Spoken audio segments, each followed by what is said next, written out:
Good Monday afternoon to you. Hope you had a great weekend. Thanks for joining us on Sports4CLE. John Fanta will be along a little bit later. We'll talk some NFL news, some NBA news, some Indians, as well as some Browns with John Fanta. But we begin by talking Browns with Browns beat reporter for The Plain Dealer, as well as cleveland.com, Mary Kay Cabot.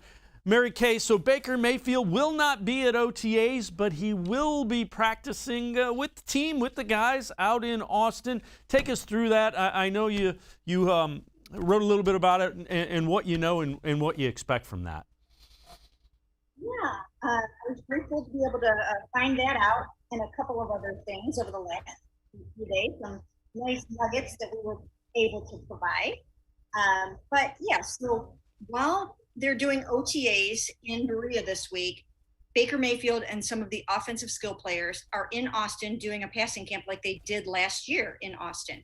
And I know David Njoku's there so far, but I'm sure that, I'm sure Austin Hooper's probably there. Case Keenum was there last year. He's probably there again. Rashard. I don't know who's all there yet. We'll know more probably as we see some social media come out.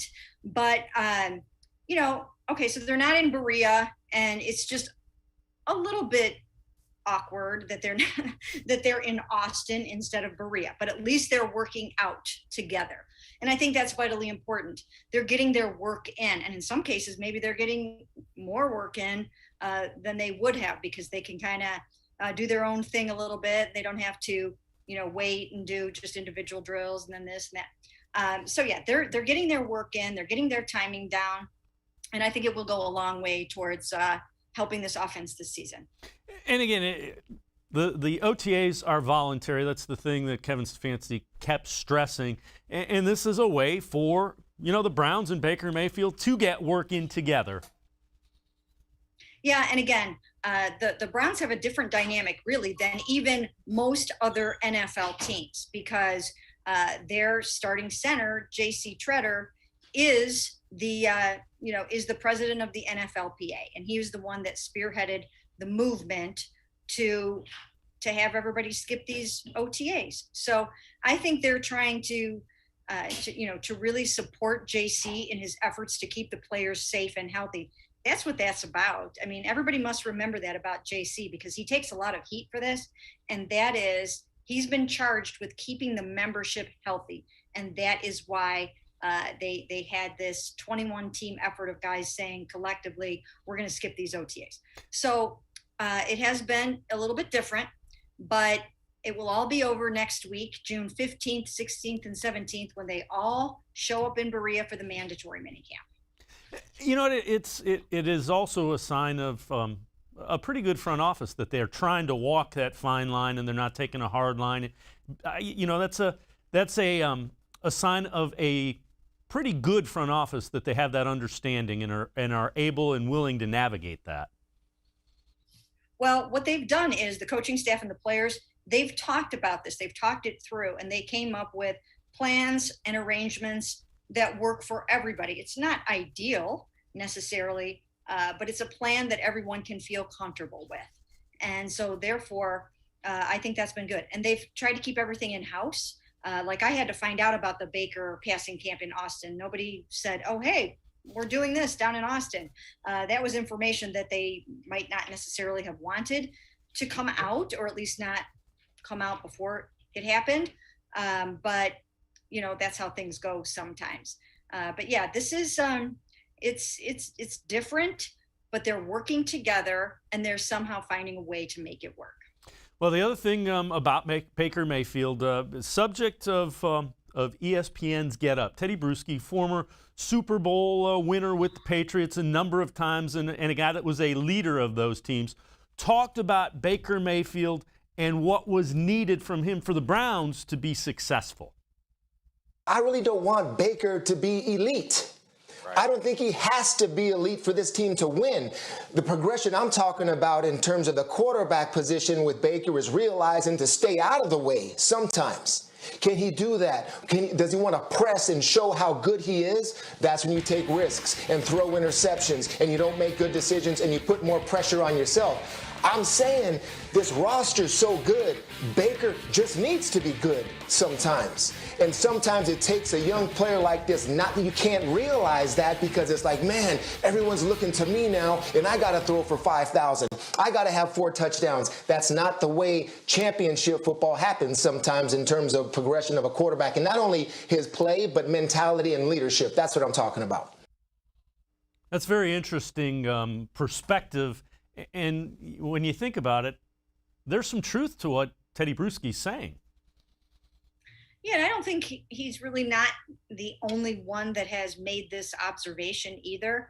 I think the Browns, in their own way, have tried to say that, you know, this is a team effort, and they supported Baker Mayfield by surrounding him with a tremendous supporting cast. Not only does he have a great offensive line, running game, and skill players, but now they've given him a defense that anybody would want. Any quarterback in the NFL would want a defense that's going to be as good as this one is. So therefore, I think that they have come to the conclusion that he can get the job done for them without putting the team on his entire back and carrying it forward. There are some teams in which that is the requirement, and that is what the quarterback has to do, but that's not how it is set up here. This is a total team effort. Yeah, and I think the point Bruschi was making is young quarterbacks sometimes feel everybody thinks it's the quarterback, and that's sometimes an adjustment, and I think Baker will be able to handle that. I think the maturity that we saw a year ago gives you an idea that he's ready to do that. Yes, I think so too. With each passing year, he has gotten more mature. And think about it now, he's heading into his 4th NFL season, and these guys are young when they come into the NFL. They're, 22 years old, sometimes they're 21. And it takes a little while to get the lay of the land, to understand the situation that you're in, to see where you fit with your teammates, to understand your role in the media. And I think he's getting all of those things. And he's got a great support system around him, including Case Keenum, who has just been a tremendous mentor. But, his coaching staff has been great. His support system is very strong. So Sam Monson from Pro Football Focus, analytics-driven website, had this to say about Baker Mayfield and this season. Baker Mayfield has got to be the best bet for MVP this year. Not necessarily the most likely to win it, but the best value bet out there. If you look at DraftKings odds, he is plus 3,300. That's way worse than Justin Herbert. Baker Mayfield is leading a juggernaut right now in the Cleveland Browns. If you shop around, you can find odds where he's the same as Jalen Hurts or Christian McCaffrey to win MVP. That is ridiculous. Baker Mayfield last season was on fire by the end of the year. The Browns got better. They fixed their secondary. They're bringing back Odell Beckham to actually help that offense. Baker Mayfield is a great value bet as a dark horse MVP. A little betting advice there from PFF, but I think the point that he makes is, if the Browns do hitch their wagon to Baker Mayfield, he might be able to do what is needed to be an MVP. Well, he can definitely be in the conversation if things go the way that we all expect them to go this year. I mean, Josh Allen was in the conversation last year as a young quarterback, and, you just need to have that kind of production, and it's all set up for him to do that. I mean, if you've got the line that can protect you, and then as Sam mentioned there and observed that Odell Beckham Jr. is coming back, and I think those two guys are going to be really, really good together this year because Baker not only knows the system now, but he also has the confidence to run the scheme in the way that he sees fit. I don't think he will be as vulnerable to that pressure, whether external or internal, to get the ball to any one person. I don't think he's going to feel that as much as he may have in the past. I think that he knows now that he can own this offense and he can distribute the ball the way that he sees fit. And I think he'll be able to tune out the noise about who wants it more, who's not getting it enough, what guys am I trying to take care of, who am I trying to get to the Pro Bowl, and all those kinds of things. I don't think he's going to have those voices in his head this year. Yeah, and he certainly kind of moved past that end of last year.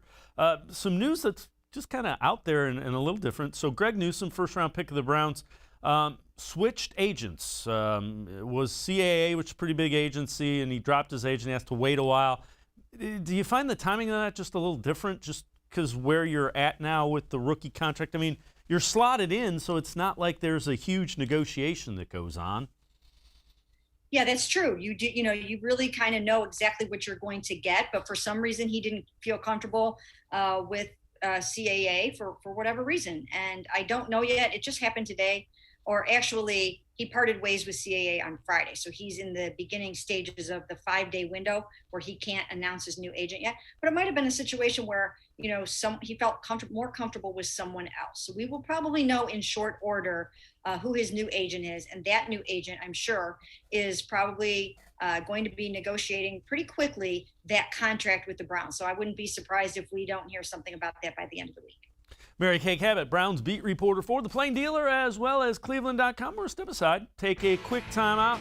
On the other side of the break, we'll find out what to expect from the OTAs coming up in a couple of days. We'll talk about that with Mary Kay. Plus, can Myles Garrett make Jidavian Clowney better?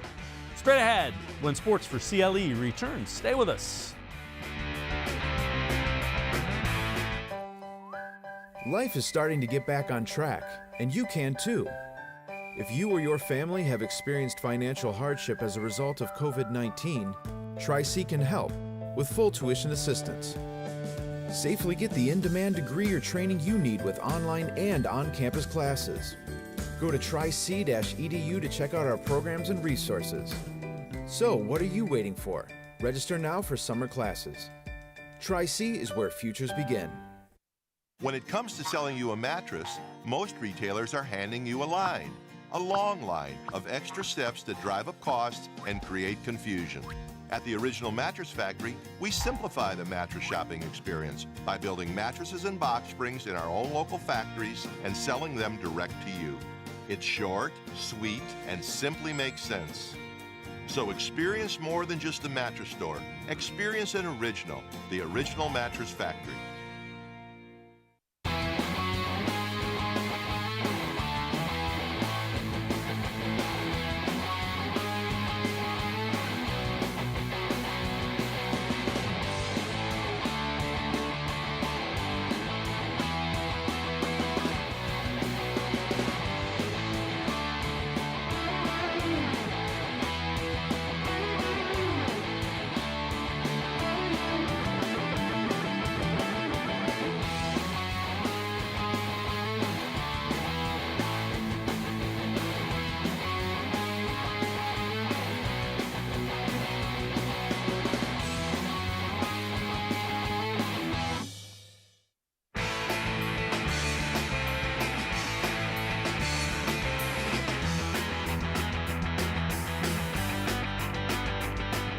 Sports4CLE continues. I'm Dave Bacon, talking Browns football with Mary Kay Cabot, Browns beat reporter for The Plain Dealer, as well as cleveland.com. So Mary Kay, another round of OTAs, again, voluntary, this weekend or this week, coming up in a couple of days. What do you expect from this week's OTAs? You know what? I expect that there will probably be some guys there that we didn't see last week. We know that Jed Wills is there. He wasn't there last week, but he's there this week. There might be a couple of defensive guys that were there last week that aren't there. The day that we're supposed to be invited out is Wednesday, weather permitting. So hopefully the weather will hold out, because I really enjoy going out there. We all do. The people that cover this team, we like to go out, we like to watch, we like to take a little film, take some pictures, and just kind of get the pulse of what's going on out there. So hopefully we'll get that opportunity. But they've got 4 OTAs this week, Monday through Thursday. Then they've got the long weekend, and then they come back next week for the mandatory mini camp. And so that's kind of exciting. That means it's starting to feel like football, like real football is starting to happen.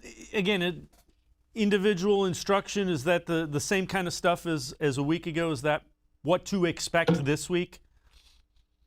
Yeah, it's not just individual instruction. There is an emphasis on teaching, but these guys are doing, 7-on-7s and things like that. So this is not just, like just individual drills and a position group over there. I mean, they do get together as an offense and a defense, and they do run some drills. And there's, something that looks sort of like football going on, even though it's non-contact and they're not in pads and things like that. I saw Demetric Felton make a couple of really nice catches last week.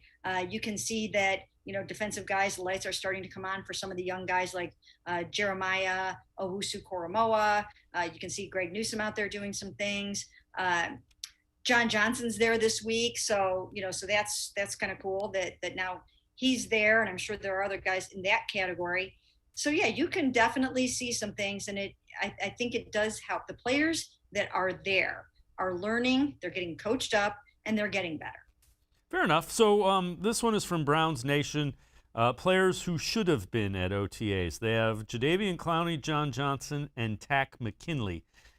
Now, it's important to note, veterans like Clowney and McKinley that are on one-year deals, I can certainly understand them not going to organized team activities that are voluntary. Well, you know what? Here's the thing that we all need to remember. The word voluntary is just so very important here. And fans and media and everyone else should really not pass judgment on players who are not here. It doesn't mean they're not committed. It doesn't mean that they don't care about their football team. It means that they're getting their work done in another way. And rest assured, they are working. Some of them might feel that it behooves them to, like the offensive players right now, maybe they feel like they're getting more done, both in terms of camaraderie and in terms of on-field work in Austin with Baker Mayfield. There are some receivers that work out at House of Athlete. And, these guys are permitted to do their own thing in the offseason. It's their time. And if we were going to pass judgment on these guys in the offseason, then that should be for just the mandatory stuff, not the voluntary things. How much different is mandatory minicamp, which is next week, as you said, from these organized team activities? Well, that remains to be seen because the rules have changed even this offseason. Teams have negotiated with their coaching staffs how they want these things to look. So, maybe J.C. Treader was part of this, but, maybe they talked to Kevin Stefanski and the coaches about, we want this many 11-on-11s. We're willing to do this in this regard. Or we don't want 11-11s. We'll do 7-on-7s and whatever. So we don't know exactly how that's going to look yet. Again, the emphasis last week and this week was more on a lot of teaching, instruction, drills. They're not trying to go full speed. They're almost going through at a walkthrough sort of pace in some cases. So I'm not exactly sure what the plan is going to be yet for the mandatory mini camp. But rest assured, it will be different than mandatory mini camps in the past. Fair enough. Let's shift our focus just a little bit. So the question that's interesting, can Myles Garrett make Jidavian Clowney better, playing alongside of him or across from him? I think Myles can make anybody better. Myles is one of those players that he sort of transcends his position, and he's just, stands out in so many ways. And he does elevate the level of play of those around him. And I think he's taking that even to another level this year where he's going to set the bar really high and expect everybody to come up and meet him there. And so I think you'll see just as a really high bar set and a really high standard set in that regard. But on the field, he will also take attention away from a guy like Jidavian Clowney. So just by nature of Myles taking on the double teams and maybe sometimes even a triple team, that should free Jidavian Clowney and Tack McKinley up to do some cool things on the other side or wherever they line up, because it's a very versatile line. They can do so many different things. So yeah, I think he'll make Jidavian Clowney better, just like he made Olivier Vernon better and everybody else that he's played with. When you think of Clowney on one side, Garrett on the other, that's intriguing, specifically from the athletic skill set that each of them bring. Yeah, and you know what? I mean, they do things very differently. You've got Jidavian Clowney, who really focuses on setting the edge and stopping the run, and I think he'll be tremendous in that regard. I think he'll be a really nice complement to Myles Garrett, who he really excels, obviously, at rushing the passer and taking down that quarterback and getting those pressures and stripping that football. So these guys have varied skill sets, but they also both have the versatility to play on either side or to play inside.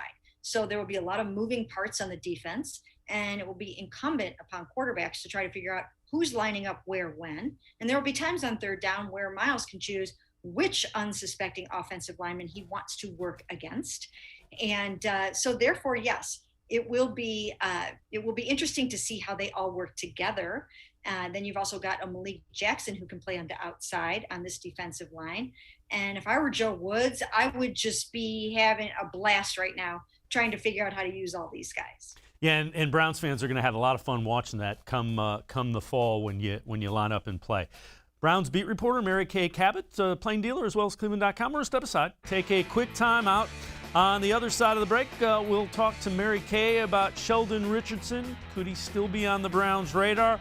Plus, Pro Football Focus defensive line rankings. We'll tell you where the Browns rank in the NFL. Sports4CLE will be right back. Stay with us. Better days are ahead. Be ready with the training you'll need to get a great job. If you or your family has experienced financial hardship as a result of COVID-19, Tri-C can help with full tuition assistance. Whether you want to improve your skills, get certified, or train for a new career, go to tri-c.edu to check out our programs and resources. So what are you waiting for? Register now for online and on-campus summer classes. Tri-C is where futures begin.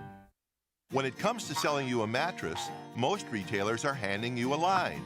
A long line of extra steps that drive up costs and create confusion. At the Original Mattress Factory, we simplify the mattress shopping experience by building mattresses and box springs in our own local factories and selling them direct to you. It's short, sweet, and simply makes sense. So experience more than just the mattress store. Experience an original, the Original Mattress Factory. COVID-19 has changed how we show up and show out with our family. Now it's time to take the first step that lets us get back to talking smack with a side of mac and cheese. Before we can safely come together, we need the facts. As COVID-19 vaccines become available, you may have questions. Should I get it? Is it safe? Should I wait? It's smart to question. Now, get the facts at getvaccineanswers.org so you can make an informed decision when vaccines are available to you.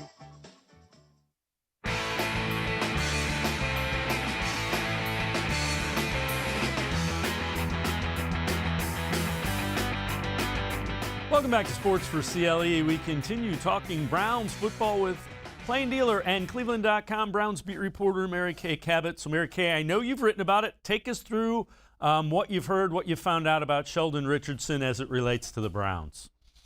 Well, right from the very start, when they first released Sheldon Richardson, I pretty much told everyone at that time, I reported that the Browns would like to have him back at some point. And that still holds true. And even on a podcast last week, we had this question where an insider subscriber asked us, what veteran that isn't on the team yet do you think will be starting for the Browns in 2021? And I said, Sheldon Richardson. And it was funny because, some people had kind of forgotten about Sheldon Richardson. But there is a chance that he will be back. That chance still exists. And I think it's actually a pretty good chance. And if it happens, I think something could happen as early as this week. It's kind of time to get going so that he can be here for the mandatory minicamp. So keep an eye out for all of that. The other thing is that it's got to come down to eventually money. The only way, the biggest separator, if somebody throws significantly more money at him, you got to take that if you're Sheldon Richardson, correct?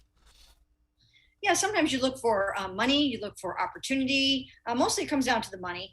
But sometimes proximity to a certain location. Sometimes a guy will take a job because it's closer to where his family is going to be or his kids are in school or whatever the case may be. But I think that Cleveland is a really good situation for Sheldon. He really made a home here over the last 2 years. He felt valued. He loved the coaching staff last year. He's a starter here. He got along great with the media. He got along great with the players. The front office really likes him. And, sometimes it just takes a new set of eyes on you to just see things in a different way. And I just think this was a nice fit for him. He was embraced by fans. He loved it here. And I think those things will weigh heavily in his analysis of what he wants to do because he does have interest from other teams. Yeah, and you're absolutely right. Fans, we can tell fans hope that he's coming back to the Browns.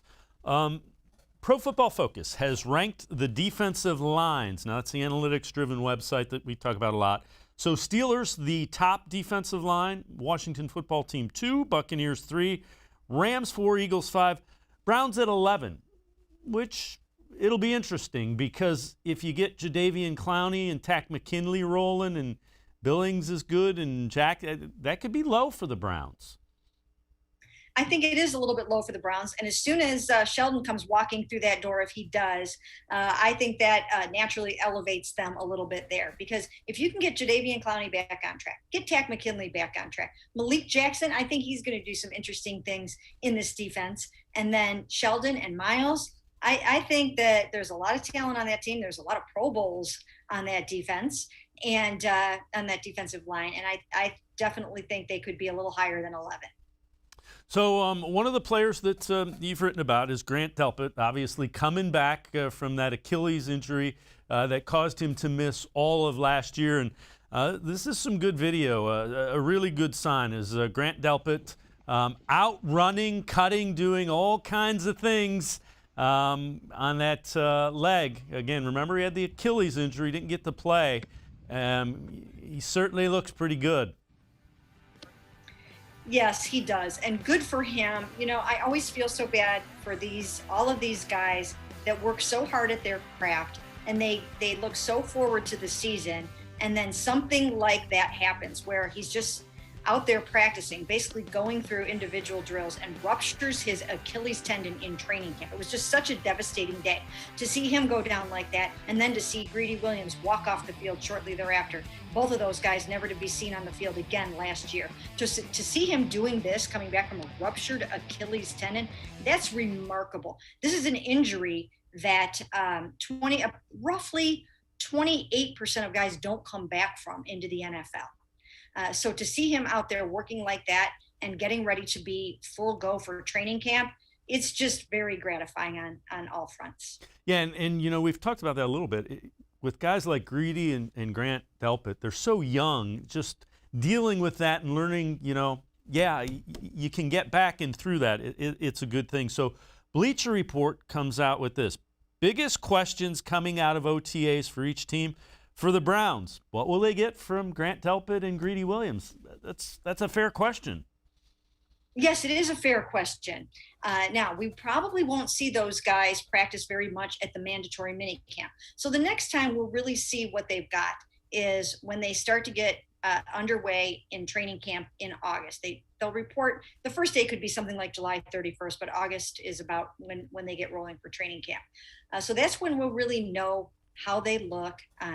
That's when we'll see what Greedy can do in terms of going up and knocking down a pass, covering receivers. Same thing with Grant. You know, does he have the speed? It looks like he has the speed to keep up with these faster receivers and to go over the middle and knock the ball away from a tight end or whatnot. So yes, I do think that those are two of the bigger keys to the season, how those two guys come back from these season-ending injuries. Well, and you know what else? The work that they put in to get to this shouldn't be underestimated or minimized in any way, shape, or form. It took a whole lot of hours in the weight room to get to where they are right now. It really did. I mean, these guys have been working so hard, and the Browns could not be happier with the effort that they have put in.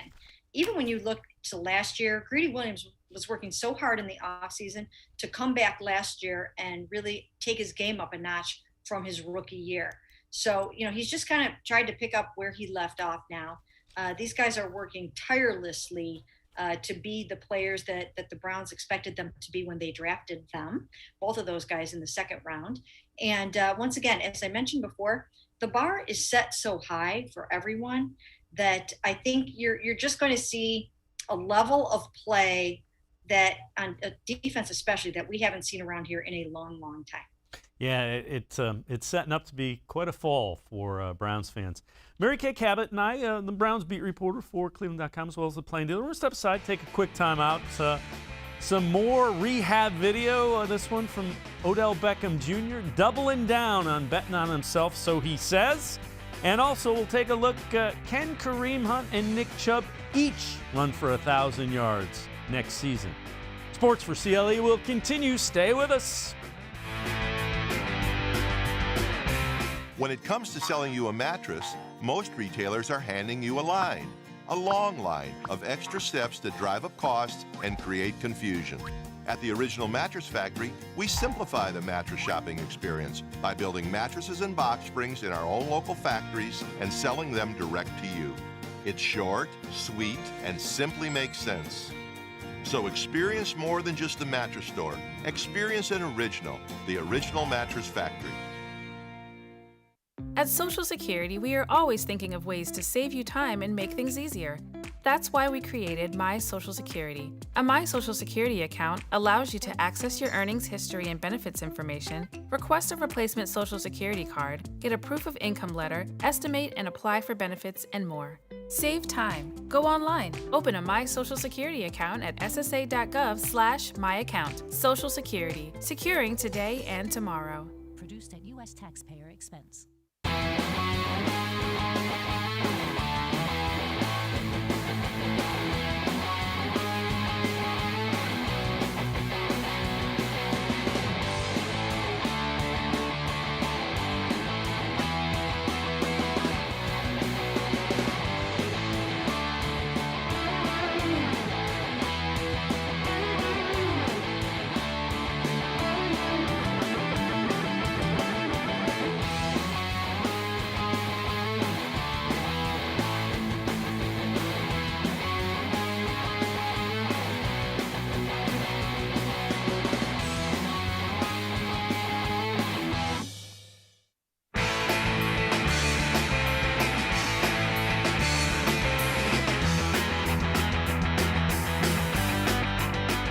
Sports for CLE continues. I'm Dave Bacon. We continue talking Browns football with Mary Kay Cabot, Browns beat reporter for the Plain Dealer, as well as cleveland.com. Odell Beckham Jr. will be at Classic Park for Jarvis Landry's charity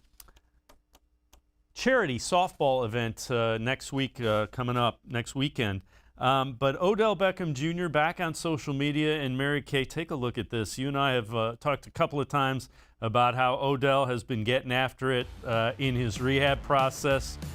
More of the same posted yesterday, said he's betting on himself, and since nobody else is, he's doubling down. And we talked about rehabbing and hard work, and we are seeing that Odell has put in plenty of that to get back on the football field for the Browns.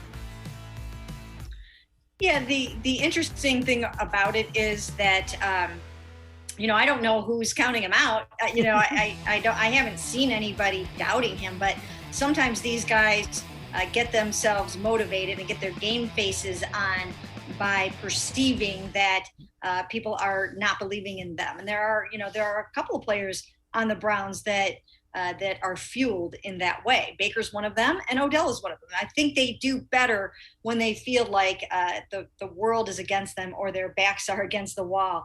But if that's what it's taking to get him to work out like that and to look like he does just in the weight room and out there on the football field, then the Browns are going to benefit from that, because to look like he looks physically only 6 months out from ACL surgery is remarkable. Yeah, the cutting that we saw and whatnot, and he's back on Instagram, so we get the updates. But yeah, his rehab process, whoever has been leading it and pushing him, it's pretty much a job well done thus far. Yeah, and I think that's another thing that sort of speaks to some of these guys do better when they're off on their own, doing their own thing. They listen to their own music, or they have their own trainers that they work with. And during this time of voluntary workouts, I think for a guy like Odell, he knows how he needs to prepare to get ready for the season in his own way. So I don't know that you can fault guys for that. Yeah, and again, the key thing, and Kevin Stefanski kept stressing it when he talked to the media last week, they're voluntary. Voluntary means you don't have to be there. Bleacher Report has ranked the quarterbacks supporting cast, everyone in the NFL. So best supporting casts on the offensive side of the football. Buccaneers are number 1, Chiefs number 2, Cowboys 3, Packers 4, Browns number 5, and the Bills number 6. Again, that might be a little low. The offensive line is probably the best. You've got the running backs that are really good. The receivers, pretty good. Tight end, I mean, there's not really an area where you say, well. You can make a case for 3, 4, or 5 there, really. I think you can. 5 isn't horribly low, but you could easily get away with putting them at number 3. I think there's no question about that. I mean, when you've got Odell and you've got Jarvis and Richard and Austin Hooper and David Njoku and the best offensive line, arguably, in the NFL, and the best running back tandem in the NFL, you can definitely make a case that they're right up there in the top 3 of supporting casts in the NFL. But I don't think you can argue too much with 5. Yeah, and a lot of it may be because Odell is coming back from the injury. The Browns were ranked second as the supporting cast a season ago, so that might be a very valid point. I know you've written about this in 21 questions for the 2021 Browns. Can Nick Chubb and Kareem Hunt rush for 1,000 yards each? Do you think that's doable? I do think it's doable. I guess it depends in part on how much they run the ball this year, and I still think they will run the ball a lot. They're one of the teams in the NFL that runs it more than other teams. I think they were 4th in the NFL last year with the amount of times they carried the football. So I think you can expect to see that again. It's one of the hallmarks of a Kevin Stefanski offense, at least as we know it so far. And they came 159 yards away from both of them achieving 1,000 yards this last year. Kareem fell short by 159. So I think they can do it this year for a number of reasons. Last year, Nick Chubb missed 4 games. So he got his 1,000 in only 12 games. Now, next year, in order for Kareem to be able to do it, they're going to have to give him the ball. But I don't think it would be the worst thing in the world to try to keep Nick Chubb healthy, to get him to the end of the season nice and strong. So, you might want to give Kareem a few more carries. The other thing is they have 17 games in which to do it. So they only need to average each about 58 yards a game. And we know they're both capable of that because when Kareem was a rookie, he averaged in the 80s and Nick averaged in the 80s last year. So from an ability standpoint, they can absolutely do it. It's just a matter of how much they run the ball next year and how they divide the workload. The other thing is even if, they're so different from each other, they complement each other so well as far as their running styles, even if they don't each get 1,000 yards, the complementary backs, I think, make the offense that much better, even if it isn't 1,000 yards each. Right. I mean, they have such varied skill sets. There's so many different things that you can do with them. And, if Kareem doesn't get the 1,000 in terms of rushing the football, he's going to get the ball a lot out of the backfield, or you can split him wide. I think the possibilities are endless for what you can do with the offensive players on this football team. They're so talented in so many ways, and you can do so much with them. And they will do more this year than they did last year. They didn't have time to install all the new wrinkles that you'll see this year. They didn't have time to incorporate all the new ideas that a guy like a Chad O'Shea or an Alex Van Pelt or anybody could add to this scheme. So if you remember, Kevin Stefanski asked everyone in the organization to go forth and come back and learn something new. And I think that growth mindset will serve them very well this year. Mary Kay Cabot, Browns beat reporter for The Plain Dealer as well as cleveland.com. As always, Mary Kay, appreciate the time and the insight. Thanks very much. Thanks, David. My pleasure. All right, Mary Kay Cabot. Make sure you read her in the pages of The Plain Dealer as well as on cleveland.com. We're going to step aside, take a quick time out. On the other side of the break, we will talk some Browns football. We'll also talk the Julio Jones trade. And could the Cavs be getting a local guy coming home to help them out? John Fanta joins us. Sports for CLE will continue. Stay with us.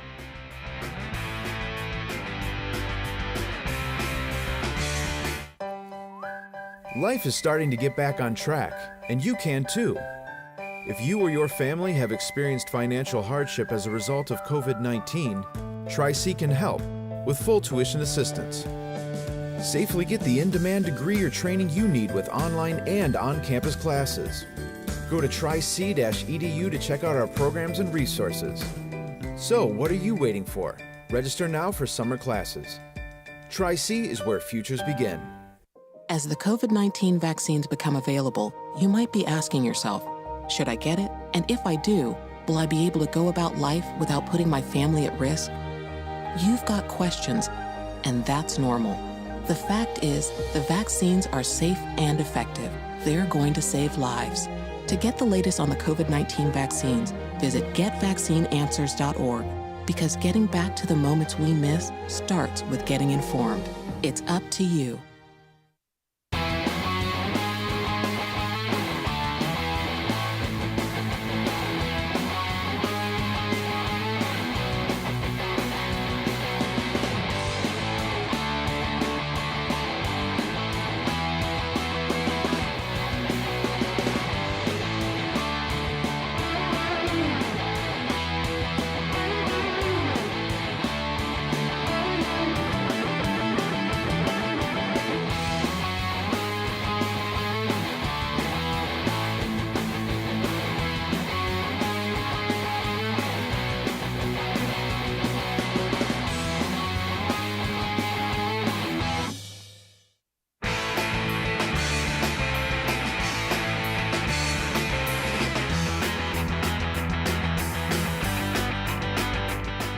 Welcome back to Sports for CLE. I'm Dave Bacon. We continue talking Browns football for a little bit. Let's welcome in John Fanta.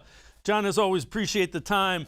Pro Football Focus has ranked the offensive line. So analytics-driven website, offensive line rankings for the upcoming season. Browns number 1, Colts 2, Patriots 3, Saints 4, Buccaneers number 5. What do you make of the Browns being ranked number 1?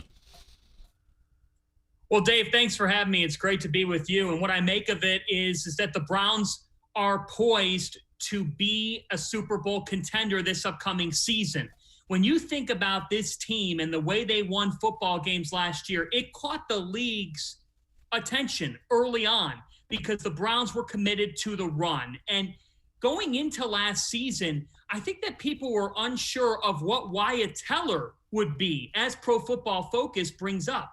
Wyatt Teller ended up being the best offensive lineman in football, according to the metrics, and the most surprising offensive lineman in the National Football League. When you combine Teller with a center in J.C. Tretter, who held it down for the Browns, really set the tone to that offensive line, like we saw once with Alex Mack. Mack and Thomas guide the Browns. We didn't see the completeness, though, of the line. So what I make of this is, look, the metrics check out. And at left tackle, Jedrick Wills is only going to get better. Last year, he wasn't the best of run blockers. He actually had the lowest grade in terms of run blocking at left tackle. At left tackle, you got to cover that blind side, and he had a good pass blocking grade. Wills is only going to get better. You've got Bitonio, you've got Teller, and the Browns have some depth as well because Chris Hubbard can be an option for them who can cover ground in the event they have an injury. And fourth-round pick James Hudson is another guy that seems to check out. So what I make of it is the Browns are an AFC North football team. And I also look at the ratings, and guess what? The Steelers and the Bengals, they're still in the bottom 10 of the National Football League in offensive line, according to Pro Football Focus. It says to me that the Browns should be out to win the AFC North and should be a team that's sitting on Championship Sunday. That's the goal in mind, and their offensive line is the start of it. How impressed were you with Tretter? I mean, that's a guy that, there were times where, he basically was practicing on one leg during the week, found a way to get out on the field every game day. He really embodied what the team was about. We heard about the toughness that Kevin Stefanski talked about in the locker room. How many times, Dave Bacon, did we witness in the Hugh Jackson era, even at times the Freddie Kitchens era, and the ones before that, players say one thing, end up doing another? And I think that it's really important when your center is taking on the responsibility of playing through the different adversity that he was going through. And in a season like last year's with COVID-19 and the Browns starting to get the league's attention, you need somebody that can connect your offensive line. And that's what J.C. Tretter did, even on one leg. What it says to me is the Cleveland Browns have competence. They have competence that starts with their leadership And it carries on down to the men in the workroom, the guys that don't get a lot of credit. But we weren't saying the offensive lines, the names of those 5 guys, we weren't saying it much last year because they weren't getting called for penalties. They were doing a disciplined job. And when you talk about the discipline of your football team, it has to start with center and quarterback and the linkage there. And Tretter playing on one leg, it was admirable. And it really set the tone to the Kevin Stefanski era. And I think that one other thing that comes to mind is with the offensive line as a whole, if you've got that good of an offensive line, if you have those horses up front, why wouldn't you be pounding the rock when you have Nick Chubb and when you have Kareem Hunt? I think that everybody wants to see Baker Mayfield complete 35 or 40 passes in a game. He doesn't have to be that for the Cleveland Browns to win. He didn't have to be that last year. He's not going to have to be that this year. The next step for him is to make the big throws when the Browns have the game-winning drive opportunity at Kansas City, to make that key pass on a 3rd down and 8 when you got to extend the drive. He's shown us flashes. He's just got to keep on building on that. But to have such a good foundation of an offensive line when the Pittsburgh Steelers are in the bottom 5 with a quarterback who has gone through injuries and who's on his last lick, with the Cincinnati Bengals who are trying to preserve Joe Burrow, and they're going to have trouble doing that because they haven't helped themselves on the offensive line. For the Cleveland Browns, this is why they're a top-flight contender, and it starts with Tretter at center, who really established the framework. Fair enough. Agree with you wholeheartedly. Let's turn our attention. Julio Jones did, in fact, get traded yesterday. The trade was announced. So the Falcons get a 2nd-round pick in 2022, a 4th-round pick in 2023, and the Tennessee Titans get Julio Jones and a 2023 6th-round pick.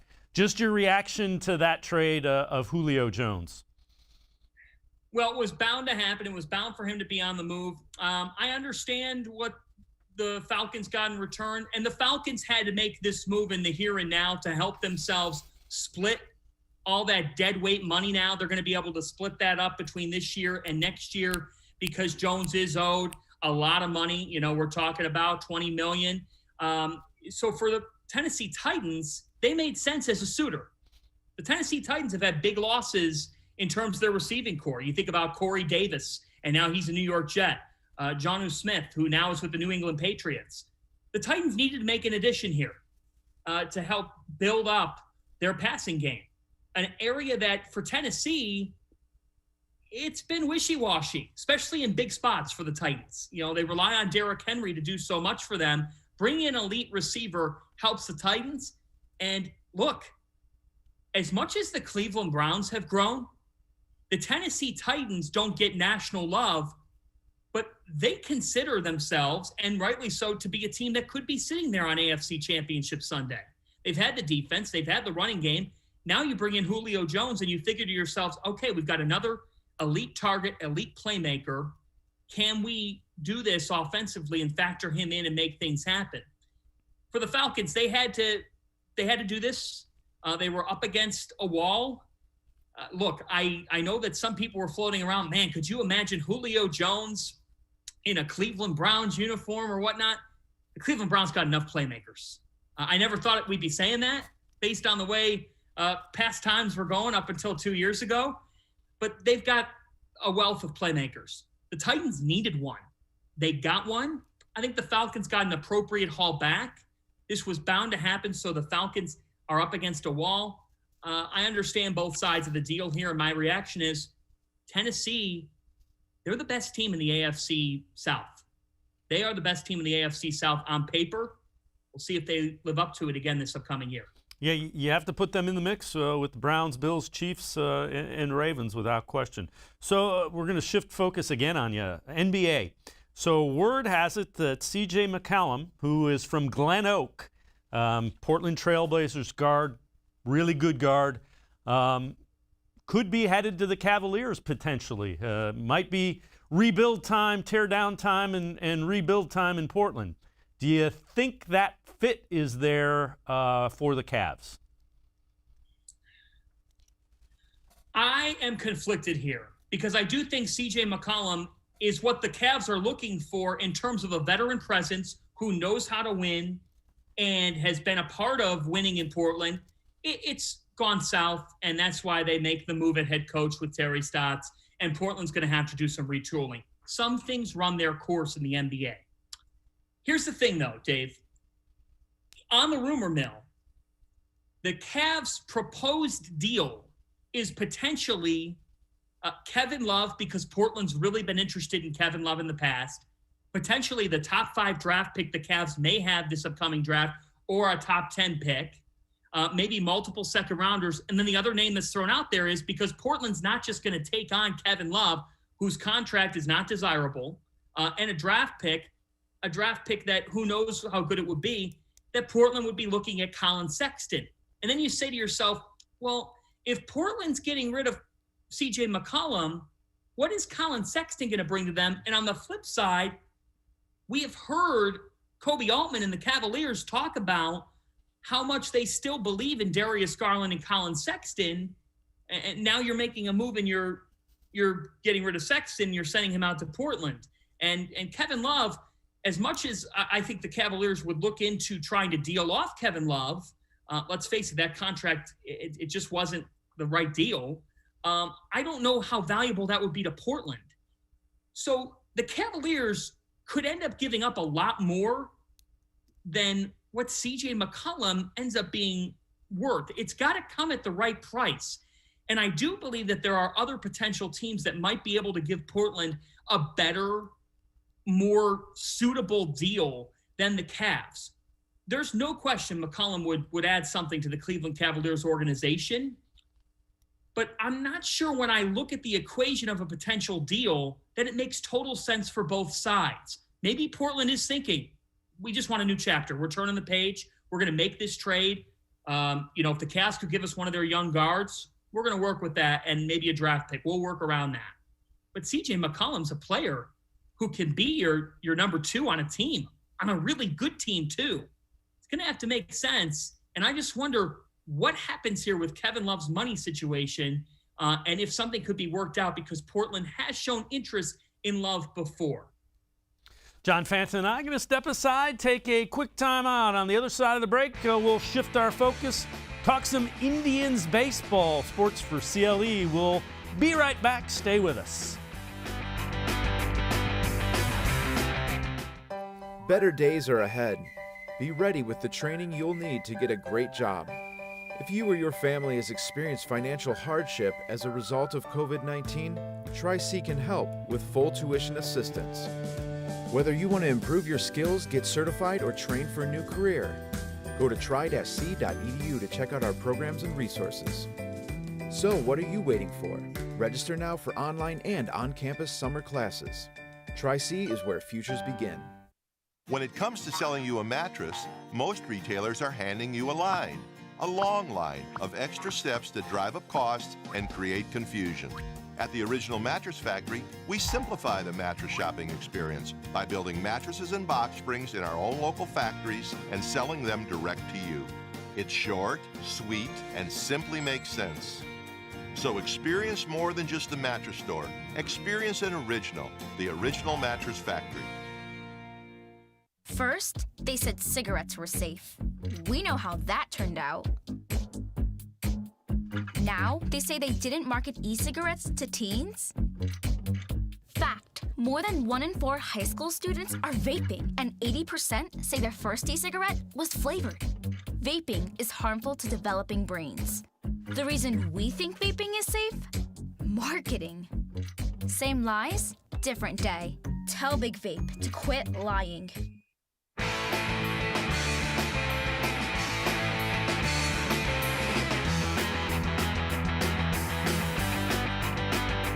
Welcome back to Sports for CLE. I'm Dave Bacon. We have a voicemail of truth and reason regarding the Indians. They start play tomorrow.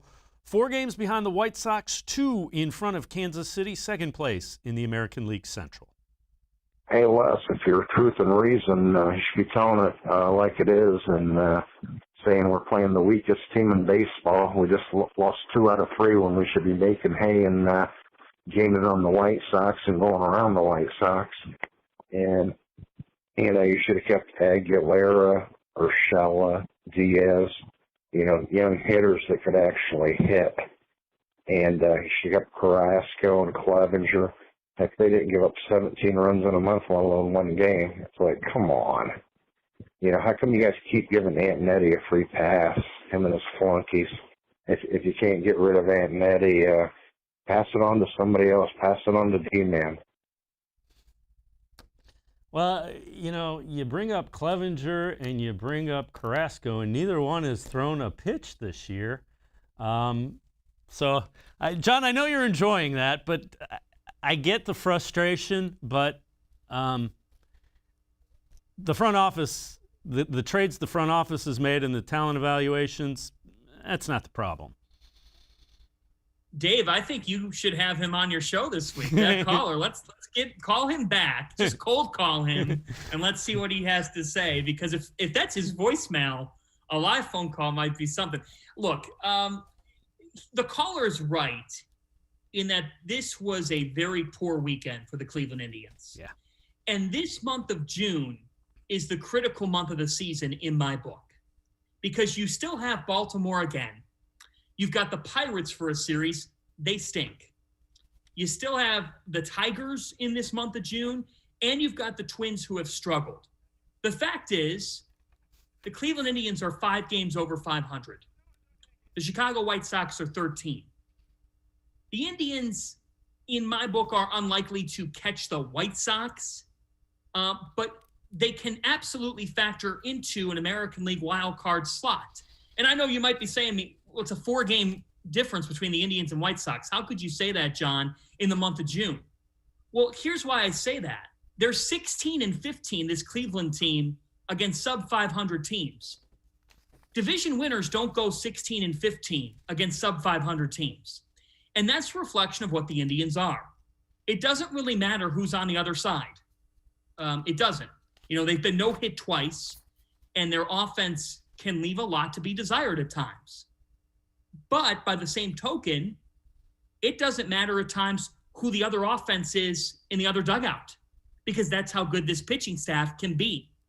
Where I get concerned is Shane Bieber and Aaron Savelli can only do so much. Cal Quantrill as a starter, it's a good idea, but it hasn't really worked. You've had Tristan McKenzie go through his issues. We talked about Logan Allen and his potential. I remember you had him on in the preseason. It's unfortunate. It hadn't worked out. So for this team, they hinge so much on their pitching that you get concerned, because to lose 2 or 3 to Baltimore, but to then be just about 500 against teams that you should have a winning percentage of 700 against, that's concerning here. And I really think it's important that the Indians get back on track here this week. They're going to have Shane Bieber going in the series opener against St. Louis. And this is an Indians ball club that needs to get something going in the month of June, because in July, they've got the Astros a couple of times. Their schedule gets really tough. The Athletics as well, that AL West, those top 2 teams. It's going to be a much tougher month of July. They got to get it together. They got to get it together right now. But the fact is, when you're bringing up Bobby Bradley and trying to find somebody to create some offensive magic, it sums up the problems that you have regardless of who your opponent is. Chris Antonetti, though, he's a darn good front office man. I mean, he really is. That caller's totally wrong and off base to be giving a threat towards Antonetti and Mike Chernoff. Those 2 guys have done their part. Yeah, I would agree, with Antonetti and Chernoff. And again, I get the fans' frustrations, and that's a frustrated fan. Because the offensive answers aren't there, and the pieces aren't there to go get an offensive answer.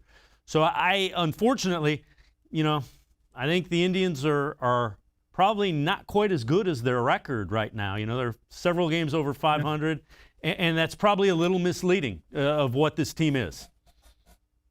They're going to benefit off being in a bad division. That's going to keep them in an AL wildcard race. That's exactly because, like, the American League East, you look at the AL East, and there's 4 teams that are better than the Cleveland Indians in the AL East. In the American League Central, there's 3 teams that are worse than the Indians. There's only 1 team that's better than them, and that's the White Sox, at least as of now. There's a lot of baseball to still be played, but I just think this Indians team, you do wonder, Dave, even by benefiting from facing the Royals, Tigers, and a Twins team that has mostly struggled thus far, if this Cleveland team, if they could wear down, it was one thing for the pitching staff to do their thing last year in a 60-game season, but if you have to constantly have the pressure on you of keeping the opponent to 3 runs or less, the Indians have had an amazing mark when they score 4 more runs. They've only lost, you can't even count it on your fingers. But the problem is, about 50% of their games, they fail to reach more than 3 runs. That's very troublesome. And by now, it's June 7th. If you could find the answer to the problem, you probably would have found it by now. The Indians are what they are. They're an average baseball team that gets inflated by the division they're in. We're going to be interested in them this summer. Maybe they'll be a surprise. And you just hope, on a positive note to that fan, that Terry Francona, the Hall of Fame manager in the dugout, that he can pull some of that Tito magic that he's pulled before. But this ball club is limited in on-paper talent, and that's been the story of this season, and they're fortunate to be 5 over. John Fanta, as always, appreciate the time and the insight. That'll do it for this edition of Sports for CLE. Scheduled guest tomorrow, Scott Patrick from BrownZone.com and Jake Underwood from WTAM. We will see you then at 4 o'clock. Have a great night, everybody. See you tomorrow at 4 here on Sports for CLE.